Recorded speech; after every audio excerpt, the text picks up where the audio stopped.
우리가 지금 10계명 중에서 이웃에 대한 우리의 의무 부분을 함께 살펴보고 있잖아요. 오늘 마지막 10번째 계명인데 5계명부터 잠깐 정리를 해봅시다. 자, 5계명. 자, 뭐였죠? 우리가 이거는 다 외우고 있잖아요. 5계명? 그렇죠. 부모 공경이라고 하는 걸 포함해서 인간 상호 관계 속에서 서로 공경할 것을, 존대할 것을 그렇게 교훈해 주셨습니다. 자, 6계명. 그렇죠. 살인하지 말라. 하나님의 형상으로서의 우리 인간이라고 하는 걸 기억하면서 생명을 존중해야 됩니다. 7계명. 간음하지 말라. 성 문제, 결혼 문제, 결혼 생활에 있어서 순결해야 됩니다. 남녀가 둘이 한 몸이라고 하는 것을 잊으면 안 돼요. 이 원칙을 분명히 우리가 알고 있어야 됩니다.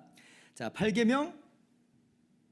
도둑질하지 말라. 재산 문제에 있어서 보호하고 증진하고, 또 우리가 청지기로서 맡은 자니까 또 함께 나누면서 그렇게 살아갈 것을 교훈하여 주셨습니다. 9계명. 거짓 증거하지 말라 했죠. 언어 생활에 있어서 더 깊게 그 마음에서부터 진실하라는 거예요. 진실하라. 진실된 사람이 돼야 됩니다. 이웃의 명예를 존중해 줘야 돼요. 자, 오늘 10번째 계명인데요. 자, 79번 문답을 함께 볼까요? 자, 제 10계명은 무엇입니까? 답을 읽습니다.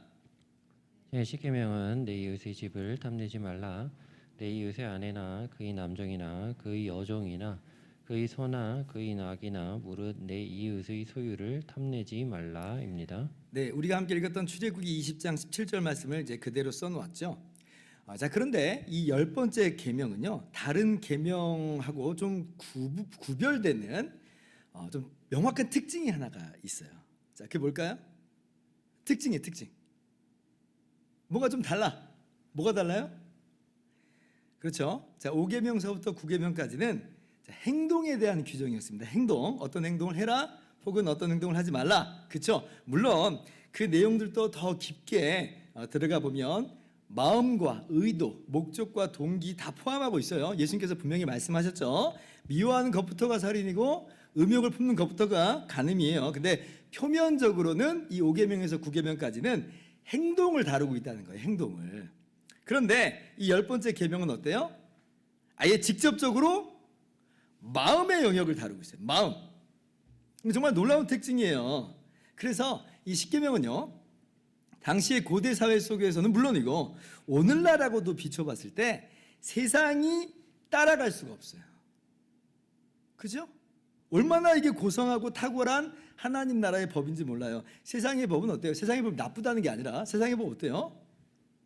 행동화 됐을 때, 그게 실행됐을 때 그제서야 왈가왈부합니다. 그럴 수밖에 없어요. 만약에 나쁜 일을 하는 것에 있어서 어때요? 그냥 마음으로만, 생각으로만 품고 있는데 그걸 처벌할 수 있어요? 몸으로 행동하기는 그냥 말한 적도 없다고 가정을 할 때, 본인만 안다고 할 때 그걸 처벌할 수 있어요? 불가능합니다. 이건 죄의 유무도 가리지를 못해요. 세상의 법으로는 이게 실행됐을 때 그제서야 범법으로 규정하고 처벌을 합니다. 행동화되기 전까지는 문제될 게 없어요. 그러니까 이제 세상의 법은, 마음의 문제는 행동화되기 전까지는 자신들이 다룰 영역이 아니라고 하는 거예요. 그런데 하나님의 법은 10계명은 어때요? 다른 계명에서부터 이미 심층적으로 마음의 문제에서부터 다루고 있고, 아예 그냥 10번째 계명은 분명하게 명시적으로 마음의 영역을 다루고 있어요.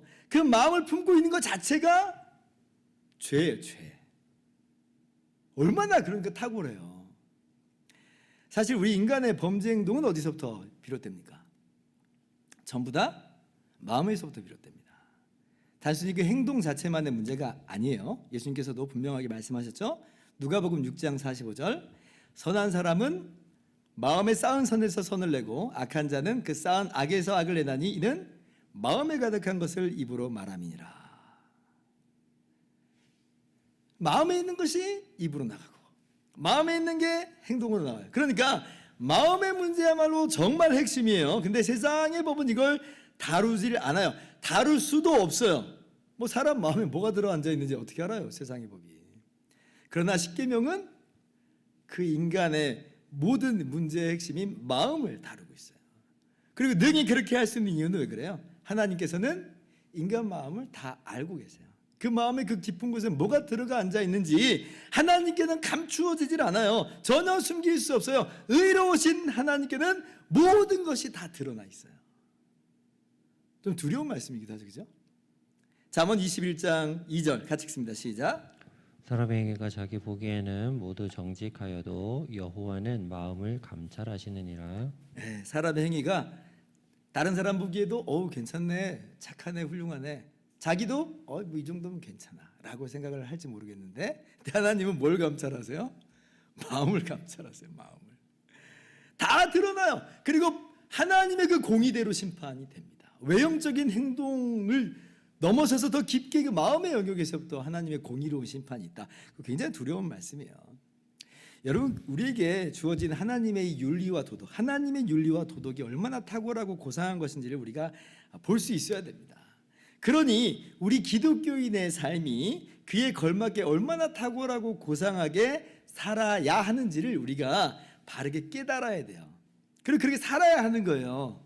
이게 우리들의 삶의 모습이어야 돼요. 살아갑시다. 그래서 우리 믿는 사람들이 다른 사람들이 볼 때에도 야, 정말 기독교인들은 달라, 이런 얘기가 딱 나와야죠. 물론 이제 이게 한편으로 좀 무거운 짐이 됩니다. 아니, 세상이 이렇게 따지고 들어가면 누가 과연 의롭다 여겨질 수 있겠느냐, 죄 안 짓는 사람이 어디 있겠느냐, 마음까지 들여다본다면 거기서부터 죄의 유무를 판가름하면 누가 설 수 있겠느냐, 뭐 이렇게 생각을 하게 되지요. 이게 정말 중요한 내용입니다. 그래서 그 부분은 우리가 다음 주에 함께 나눌 거예요. 근데 오늘 잠깐 말씀드리자면, 그래서 우리는 또 십계명을 보면서 첫 번째 십계명의 기능이 나오는데 우리가 진짜 죄인이구나라고 하는 걸 깨닫게 돼요. 이게 첫 번째 기능이에요. 그러니까 우리가 죄인이니까 우리 스스로 의롭다함을 얻을 수 없으니까 오직 우리의 죄를 대신해서 십자가에서 죽으신 예수님만을 의지할 수밖에 없는 거예요. 그거 외에는 구원의 길이 없어요. 십계명을 통해서 우리가 예수님만을 붙잡게 되는 거예요. 예수님만을 의지하게 되는 거예요.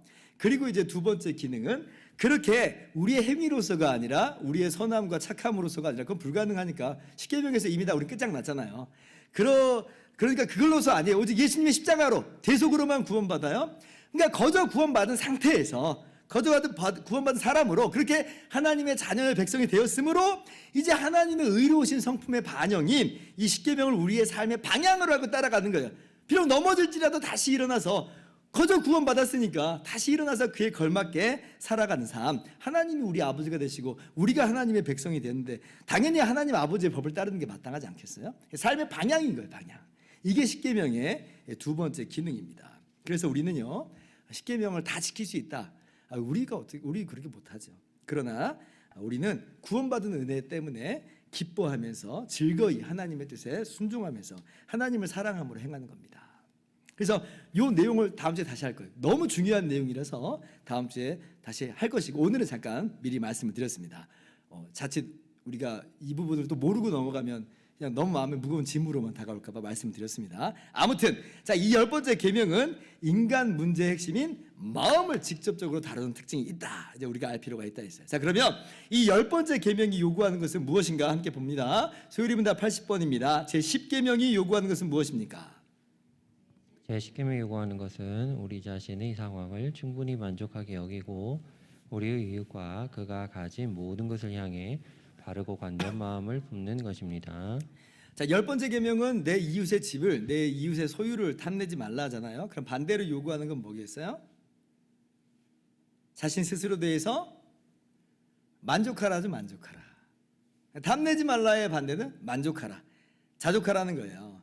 그리고 다른 사람에 대해서도 관대하고 열린 마음을 품으라 하는 겁니다. 이것이 소율이 문답 10번째 계명이 요구하는 바다, 이렇게 우리에게 설명해 주고 있어요. 자, 말씀 같이 볼게요. 히브리서 13장 5절 말씀 같이 또 읽습니다. 시작. 돈을 사랑하지 말고 있는 바를 족한 줄로 알라. 그가 친히 말씀하시기를 내가 결코 너희를 버리지 아니하고 너희를 떠나지 아니하리라 하셨느니라. 아멘. 있는 바를 족한 줄로 알라. 우리에게 어떤 삶을 살라는 거예요? 만족하면서 살라는 거예요.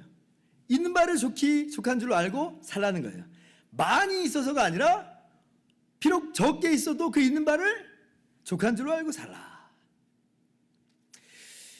이 부분이요, 정말 우리 사회에서 더 우리 이 오늘날의 사회 속에서 우리 믿는 자들이 정말 더 가져야 될 이 모습이라 생각이 됩니다. 여기 모여 계신 우리 성도님들께서 이렇게 연세들이 좀 있으시기 때문에 한국 전쟁 중에 우리 나라가 정말 얼마나 피폐해졌는지, 또 그 이후에 얼마나 우리나라가 어려운 삶을 살아왔는지를 여러분 피부로 다 경험해 보셨을 거예요, 그죠? 보릿고개라고 밥 한 끼도 제대로 먹을 수 없는 그런 시절을 우리가 겪었습니다. 쌀밥 얘기하는 게 아니고 보리밥조차도 그랬어요. 오늘날이야 뭐 잡곡밥이 뭐 건강식이다 해서 더 비싸고 좋은 걸로 알고 있지만, 아니 당시에는 흰 쌀밥 원 없이 먹는 게 소원 중에 하나였습니다. 1970년대 통일벼가 전국적으로 보급되기 전까지는 다 그렇게 살았어요. 요즘 아이들한테 뭐 전설처럼 들려줄 수 있겠지만 아마 여러분들도 그런 경험이 있을지 모르겠는데, 옛날에 도시락을 또 싸들고 다녔잖아요. 오늘날처럼 급식 있는 시대도 아니었어요. 도시락을 싸들고 갔는데, 도시락을 싸들고 갈 형편이 없어가지고 점심 때 수족가에 가가지고 물로 배 채우시는 분 있으시면 엄지발가락을 살짝 드세요. 내가 그랬는데. 우리가 이제 그런 시절이 있어요. 저는 뭐 그 정도까지는 아니었는데, 저도 이해는 좀 되는 시절이 살짝 있었어요. 당시에 뭐 저 다닐 때만 해도 초등학교에, 그때 국민학교였죠. 기성예비라고 하는 게 있었어요. 기성예비. 뭐 기성예비 얼마 안 되거든요. 근데 기성예비도 못 내가지고 선생님들이 기성예비 내라고 대놓고, 오늘날이면 상상도 못한 일인데 기성예비 안 냈다고 무안을 주고 창피를 주고, 이제 그런 시절의 끝자락을 제가 살았기 때문에 조금은 알고 있죠. 그러니까 이렇게 어려운 형편의 사람들이 뭐 어쩌다 한두 명 있는 게 아니라, 그때 뭐 60년대 70년대만 해도 정말 엄청 많았어요. 절대 빈곤의 시대에 살았습니다. 근데 오늘날 지금 현대 사회는 어때요? 그때 그 시절하고 비교하면 정말 상상할 수 없는 세상이 됐죠. 절대적인 측면에서 볼 때는 너무너무 잘 사는 세상이 됐어요. 옛날에 무슨 사회복지 개념이 있었어요? 무슨 아동복지, 노인복지, 사회복지 이런 거 없었잖아요. 뭐 오늘날도 물론 복지 사각지대가 있습니다만은, 오늘날에는 그래서 정말 못 먹어서 굶어 죽는다 이런 거는 없어졌어요. 근데 어때요? 제가 무슨 말씀 드리려고 하는 거냐면, 그래서 오늘날 사람들이 옛날 그 사람들보다 더 행복한 것 같아요? 더 행복해진 것 같아요? 겉으로 볼 때도 훨씬 더 풍요로운 세상이 됐는데, 근데 훨씬 더 행복해진 건 아닌 것 같아요. 왜 그럴까요? 절대 빈곤의 문제가 아니죠. 절대 빈곤은 다 해결됐는데 뭐가 있어요? 마음 가운데 상대 빈곤이라는 게 있어요. 상대 빈곤. 이게 자리 잡고 있으니까 행복하지 않는 거예요. 다시 말한다면 먹고는 살 수 있게 됐는데, 어떻게 하든지 먹고는 살 수 있게 됐는데, 근데 좋은 것, 맛있는 것 못 먹으니까 그러니까 행복하지 않아요. 나보다 저 사람 비교해 보니까, 저 사람하고 나하고 비교하니까 저 사람 너무 잘 먹는 거야. 나는 그냥 먹는 게 맨날 이 정도밖에 안 돼. 그러니까 행복이 없는 거죠. 뭐 오해하진 마세요. 그래서 뭐 복지의 대상이 되시는 분들에게 그러니까 고마운 줄 알아야지 이렇게 핀잔 주고 다 말씀드린 게 아니라, 좀 설명을 드리려고 하는 게 좀 선명하게 지금 부각시켜서 말씀드리는 측면에서 예를 든 겁니다. 제가 말씀드리는 요점이 이거예요. 자, 우리는 굉장히 상대적이라는 거예요. 굉장히 상대적이에요. 상대적이다 보니까 자꾸 다른 사람들하고 비교를 하게 되고, 그러니까 만족은 없고, 그러니까 끊임없이 욕심은 작동하고, 나도 저 사람처럼, 나도 저 사람보다 더 많이. 근데 오늘 성경이 뭐라고 말하는 거예요? 돈을 사랑하지 말고 있는 바를 족한 줄로 알아. 많아서 족한 줄로 알아가 아니라 있는 바를 족한 줄로 알아. 만족하라는 거예요. 자족하라는 거예요. 아, 목사님 없는데 어떻게 자족합니까? 나도 좀 많이 가지고 있으면, 많이도 아니고 뭐 이만큼만 좀 가지고 있으면 자족할 거라고요, 목사님. 예, 우리 성도님들 대부분 그러면 자족하실 겁니다. 알아요. 그러나 이 사람의 죄된 본성은요, 일반적으로 더해요. 더 있다고 해서, 더 얻는다고 해서, 그렇다고 해서 더 만족하느냐? 아까 제가 그래서 이 비유를 든 거예요. 절대 빈곤과 상대 빈곤의 이 시대를 예를 든 거예요. 더 있어졌더니 만족함이 오더라 하는 거냐 묻는 거예요. 제가 아니라고 하는 걸 말씀드리는 거죠. 그렇게 해서 우리가 만족하지는 않아요. 그러면 자, 참된 만족의 비결은 더 많이 얻는 데서 오는 게 아니라고 한다면, 그럼 어디서 얻는 거냐? 우리에게 만족하라고 말씀하셨는데 이걸 어떻게 우리가 만족할 수 있느냐라고 하는 거예요. 그 비결은 뭐냐? 첫 번째. 아까 히브리서 13장 5절에서 뭐라고 말씀해요? 하나님께서 영원히 우리와 함께 하시기 때문에, 우리가 그것을 알기 때문에 그것으로 우리는 만족할 수 있어요. 그것으로. 하나님이 친히 말씀하시기를 내가 결코 너희를 버리지 아니하고 너희를 떠나지 아니하리라. 우리를 사랑하신 주님께서 우리와 영원히 함께 하세요. 우리를 영원히 끝까지 책임져 주신다는 말씀이에요. 그래서 우리는 다른 사람하고 비교할 필요가 없어요. 비교하지 않아요. 실망하지도 않고 불만을 터뜨리지도 않습니다. 왜냐하면 하나님이 나와 함께 하시니까, 영원히 함께 하시니까. 나를 사랑하시는 그분과 내가 동행하는데 이게 얼마나 만족함이 돼요. 실망하거나 불만이 없다는 거예요. 예를 들어 봅시다. 자, 예수님이 우리의 선한 목자가 되셔서 우리를 이끌어 주세요. 자, 우리는 주님의 기르시는 양이에요. 목자 되신 예수님께서 우리를 푸른 초장으로 이끄시고 쉴만한 물가로 인도하십니다. 근데 우리 말고 저기 또 돌아다니는 주인 없는 양들이 있다고 생각해 보세요. 자, 그리고 또 돌아다니는 그 양들이 얼마나 실력이 좋은지 그냥 맛 좋은 풀을 양껏 많이 먹고 다녀요. 자, 그럼 우리는 그 양들이 부러울까요? 나도 저들 틈에 들어가 가지고 그 맛 좋은 풀 먹겠다고 나 예수님 버리고 나 저 풀 먹으러 가겠습니다. 그렇게 이탈해서 갈까요? 그렇지 않겠잖아요. 왜 그래요? 저기에는 누가 없어요? 우리를 사랑하시는 예수님, 내가 사랑하는 예수님이 없어요. 아무리 진수성찬이 펼쳐져 있다고 해도 거기는 예수님이 없어요. 우리는 어때요? 예수님이 계셔야 되는 사람들이에요. 예수님 떠나면 참된 만족이 없다는 걸 우리는 아는 사람들이에요. 세상의 것들이 얼마나 신기루와도 같은 것인지를 잘 아는 사람들이죠. 그래서 우리도 잠시 정신 팔려가지고 세상만 바라보면 우리도 막 탐욕에 이끌려서 살아가기 쉬운데, 근데 우리와 눈을 들어서 우리와 함께 하시는 예수님을 바라보면 우리가 정신 차립니다. 맞지, 나는 세상의 것으로 만족할 수 없는 사람이야. 세상의 것은 신기루에 불과했지. 나는 예수님이 좋아. 난 예수님으로 만족해. 예수님이 영원히 나와 함께 하시니 나는 그러니까 돼 라고 하는 고백이 터져 나오지요. 그러니까 참된 만족의 비결은요, 우리를 사랑하신 주님이 영원히 우리와 함께 하신다, 이거를 깨닫는 거예요. 주님께서 우리를 끝까지 책임져 주신다는 거, 그것을 우리가 깨달을 때 우리는 참된 만족으로 나아갈 수가 있는 겁니다. 예수님이 당장은 우리를 사망의 음침한 골짜기로 인도하시기도 해요. 그래서 그때는 너무 힘들어서 신음소리가 터져 나올 때도 있습니다. 그러나 우리를 사랑하셔서 십자가에서 죽기까지 하신 예수님께서 우리를 절망의 그 구렁텅이로 밀어 넣으려고 그 사망의 음침한 골짜기로 끌고 가시는 것이겠느냐? 그러면 주님이 오실 리가 없잖아요. 대신 죽으실 리가 없잖아요. 그러니까 우리가 왜 그러는지는 다 이해할 수 없을 수 있습니다. 그러나 하나님께, 우리 주님께 이유가 있으니까, 선하신 이유가 있으니까 그렇게 하시는 거예요. 그러나 분명한 최종 종착지는 우리가 알아요.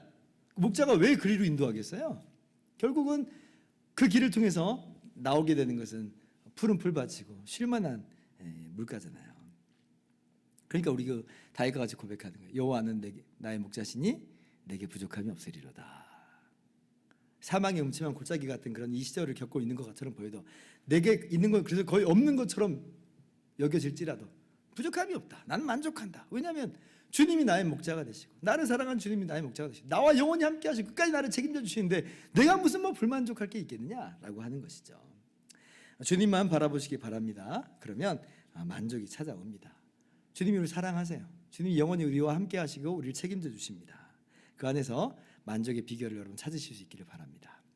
둘째로, 만족의 비결은 뭐냐라고 할 때에 예수님이 우리에게 행하신 일, 그로 말미암아 우리가 이미 얻게 된 것을 바라보면 또 만족할 수가 있어요. 자, 말씀 같이 보죠. 마태복음 13장 45절 46절이에요. 교도할게요. 또 천국은 마치 좋은 진주를 구하는 장사와 같으니, 극이 값진 진주 하나를 발견함에 가서 자기의 소유를 다 팔아 그 진주를 사느니라. 자, 예수님께서 천국 비유를 여러 들려주셨어요. 천국은 마치 밭에 감추인 보화와 같으니 그걸 발견한 사람이 자기의 소유를 다 팔아가지고 그 밭을 샀다 그러죠. 또 비슷한 소유로서 천국은 좋은 진주를 구하는 장사와 같다 그래요. 그래서 이 사람이요, 이 극히 같은 진주 하나를 발견하고 자기 전 재산을 다 팔아서 그걸 삽니다. 자, 문자 그대로 한번 생각을 해봅시다. 그러면 이 진주 장사는 이제 아무것도 없는 거예요. 오직 뭐만 있어요? 극히 값진 진주 하나만 그 손에 들려 있어요.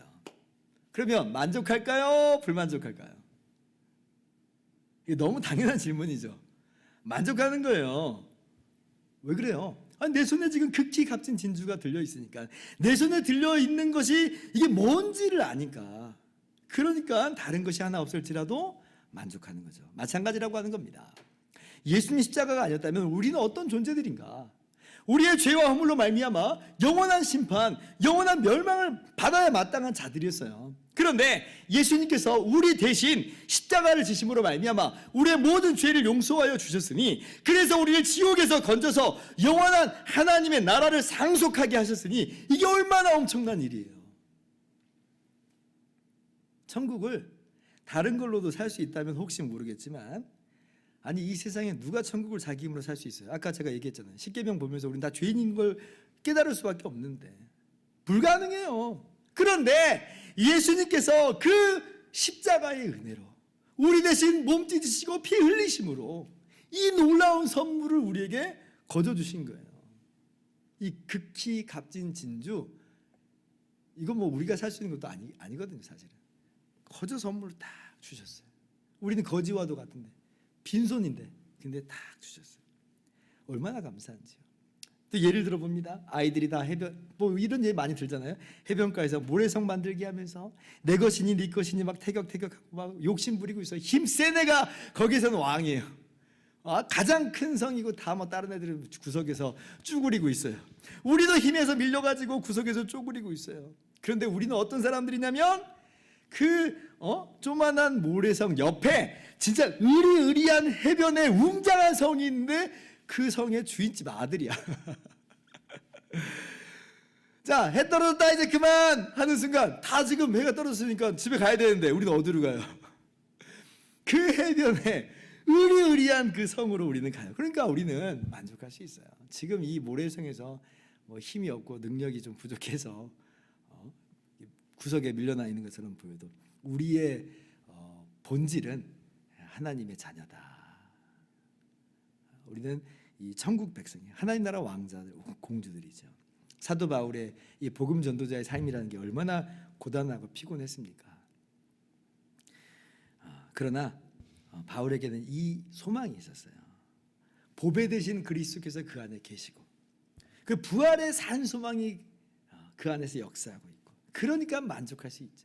감옥에 들어갈지라도 하나님을 찬양하고 기도하는 삶을 할 수 있는 것은, 원망하고 불평하고 불만족 속에서 살아가는 게 아니라 만족할 수 있는 것은 그런 것 때문에 그래요. 그 바울 사도께서 우리에게 동일하게 말하는 거예요. 만족하는 삶을 살라 하는 거죠. 이것이 경건의 삶의 요체라라고 하는 겁니다. 디모데전서 6장 6절. 그러나 자족하는 마음이 있으면 경건은 큰 이익이 되느니라. 감옥에 있는, 이제 얼마 안 있으면 순교를 당하는 바울 사도께서 얘기하는 거예요. 바울 사도가 많이 있어서 자족하라, 그런 거 아니에요. 바울 사도 자신이 뭐 죽어가는 그 죄수의 신분에 까닭없이 복음 전하는 것 때문에 갇혀 있는 그 순간에, 그러나 이 얘기는 자신은 지금 자족한다는 거 아니에요. 만족한다는 거 아니에요. 그것을 우리들에게 함께 요구하고 있죠. 사람을 보고 세상을 보면 만족함이 없었네. 나의 하나님 그분을 볼 때 나는 만족하였네. 만족합시다. 자, 그러면 우리의 이웃들에 대해서는 우리가 어떤 마음으로 나오겠어요? 어떤 자세를 갖게 되겠어요? 자족해요? 만족해요? 그럼 어떻게 해요? 시기해요? 질투해요? 나보다 더 잘 나간 사람 부러워해요? 좀 그런 마음 드십니까? 우리가 죄인이라서 막 그런 마음이 막 뛰쳐나올 때가 있는데, 근데 오늘 말씀을 우리 마음 가운데 딱 새겨 넣으면 어때요? 우리 만족하니까 너그럽고 관대한 마음으로 나올 수 있는 거예요. 또 그렇게 우리가 대해야 되겠습니다. 우리 마음에서부터 그러자는 거예요. 정말 유명한 속담, 사촌이 땅을 사면 배가 아프다. 모르는 사람이 없어요.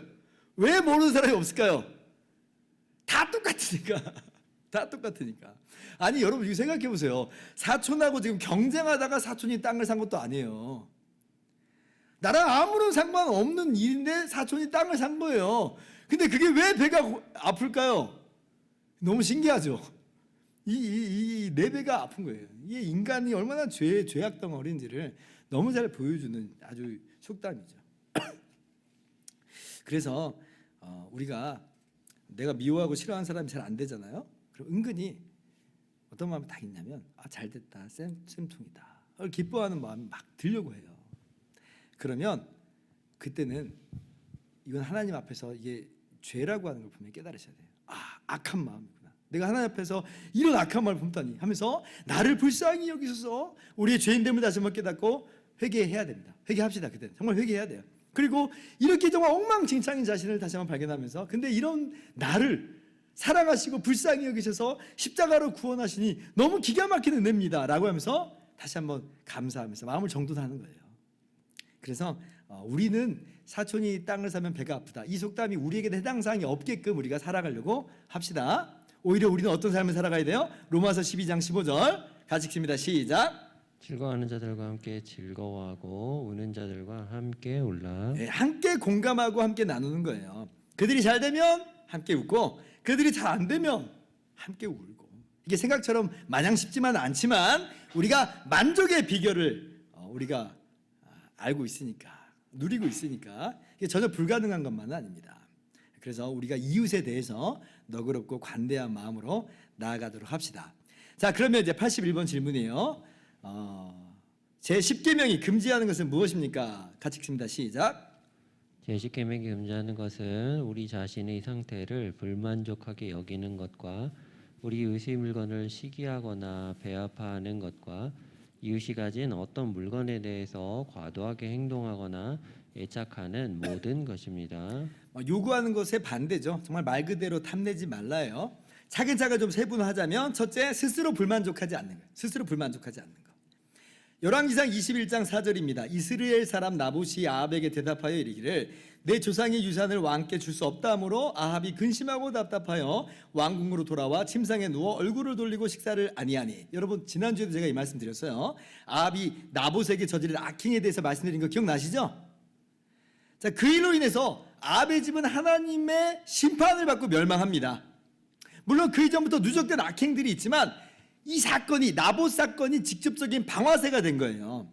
그런데 만약에 아합이 처음에 나봇이 안 된다고 할 때 알았어 하면서 자신의 것에 그냥 만족했다면, 불만족해하지 않았다면 어떻게 됐을까?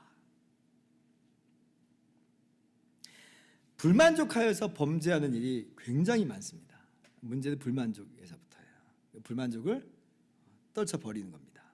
두 번째, 자, 이웃의 것을 시기하고 질투하지 않는 거예요. 갈라디아서 5장 26절. 헛된 영광을 구하여 서로 노엽게 하거나 서로 투기하지 말지니라. 지금 질투가 나려고 하고 시기하는 마음이 생기려고 하는 바로 그것, 헛된 영광입니다. 헛된 영광이에요. 그 영원하지 않아요. 그 이 땅의 것에 불과해요. 잠시 잠깐 있다가 없어질 거예요. 모래성 비유를 기억하셔야 될 필요가 있습니다. 그러니까 헛된 영광 때문에 시기하고 질투하지 말라. 야고보서 3장 16절 같이 읽습니다. 시작. 시기와 다툼이 있는 곳에는 혼란과 모든 악한 일이 있음이라. 가인과 아벨 이래로 시기와 질투는 인류의 치명적인 질병, 고질병이라는 게 증명이 됐어요. 시기와 질투로 인해서 심지어는 교회 안에서도 악한 일들이 생겨나죠. 싸우고 다투고 분쟁과 파당이 막 벌어지고, 한 몸인데, 분명히 주님이 한 몸 된 교회인데 막 쪼개지고 나눠지는 거예요. 다 버려야 되는 거예요. 시기와 질투 버리고, 부러워하지도 마세요. 부러워할 필요는 없어요. 만족의 비결을 우리가 가지고 있으니까. 자, 이제 말씀을 마치도록 합니다. 탐심을 버리시기 바랍니다. 골로새서 3장 5절입니다. 그러므로 땅에 있는 지체를 죽이라. 그건 음란과 부정과 사욕과 악한 정욕과 탐심이니 탐심은 우상숭배니라. 자, 탐심에 대해서 최대의 경고, 최고의 경고, 최악의 경고를 하고 있어요. 탐심은 우상숭배니라. 아담과 하와가 마귀의 게임에 빠진 걸 자세히 생각해 보세요. 왜 그래요? 자신이 하나님이 되고 싶은 거예요. 하나님처럼 지혜로워진다는 그 말에 넘어간 거예요. 탐심이죠, 탐심. 탐심은 그래서 우상숭배니라. 내가 다 얻어야 돼요. 모든 것이 나 자신에게로 집중돼 있어야 돼요. 이게 탐심의 본질이에요. 그래서 우상숭배예요. 내가 하나님 되는 거예요. 그래서 탐심 보면 각종 죄하고 다 연결됩니다. 아합 보세요. 탐심이 살인으로 연결되죠. 도둑질로 연결되죠. 이웃의 아내에 대한 탐심, 다윗 보세요. 간음으로 연결되죠. 탐심으로 거짓말하는 거 아니에요? 그러므로 탐심은 우상숭배예요. 우상숭배. 탐심을 날마다 죽이시기 바랍니다. 내다 버리세요. 그걸 나의 삶의 동기로 삼지 마세요. 그걸 동기로 살면 진짜 열심히 살아요. 왜냐하면 더 얻으려고 하니까 열심히 살아요. 그러나 아무 의미 없습니다. 그걸 동기로 삼으면 안 돼요. 우리의 삶의 동기는 탐심 때문에가 아니라 하나님을 사랑하기 때문에 하나님께 영광 돌리고자 하는 마음이 우리의 유일한 동기가 돼야 돼요.